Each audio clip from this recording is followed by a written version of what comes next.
Rappel et amélioration au niveau du tracé intelligent.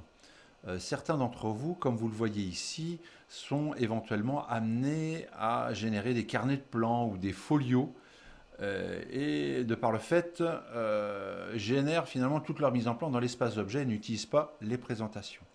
Eh bien, dans l'exporter ici, on a possibilité en fait d'imprimer ou d'enregistrer par fichier en lot ces éléments-là. Donc ici, regardez, par exemple, ici, je vais vouloir imprimer, voilà, les cadres qui sont ici, je le sais, ils sont entourés d'un bloc cadre. Donc pour ça, je vais aller sélectionner le bloc. Le bloc, on peut aussi sélectionner par calque ou de manière mixte. Euh, Ici, je vais aller chercher, si je ne sais pas, le nom du calque, pardon, le nom du bloc qui m'intéresse.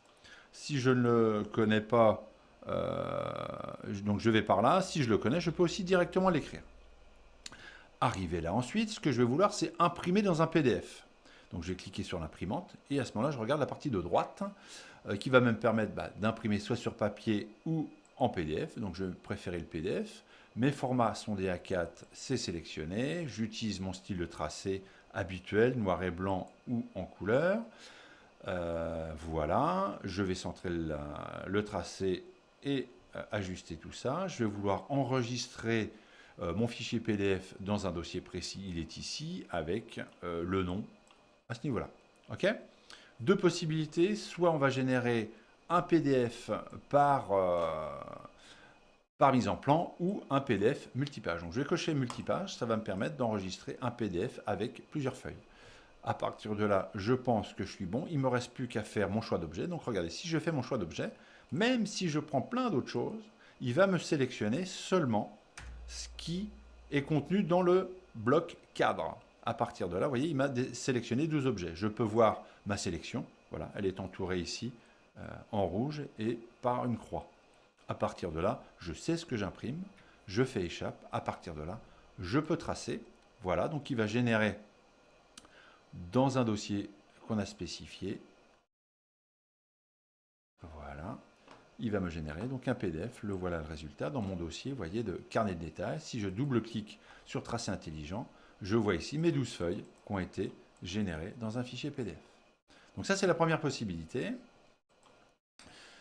Deuxième possibilité, je vais relancer mon tracé intelligent, même sélection, je ne change rien. Mais ce que je vais vouloir faire, c'est éventuellement, pour envoyer un client, générer un fichier DWG par présentation. Pour ça, je vais cliquer DWG séparé. Je vais malgré tout refaire ma sélection. Je visionne pour voir, j'ai ça.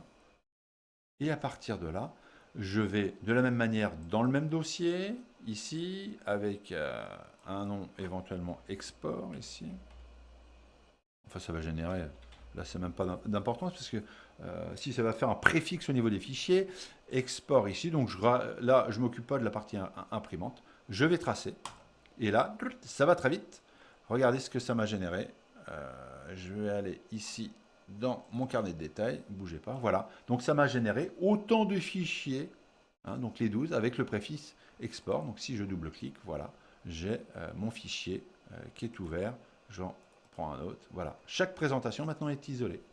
Donc une fonctionnalité pour certains d'entre vous qui peut être très intéressante.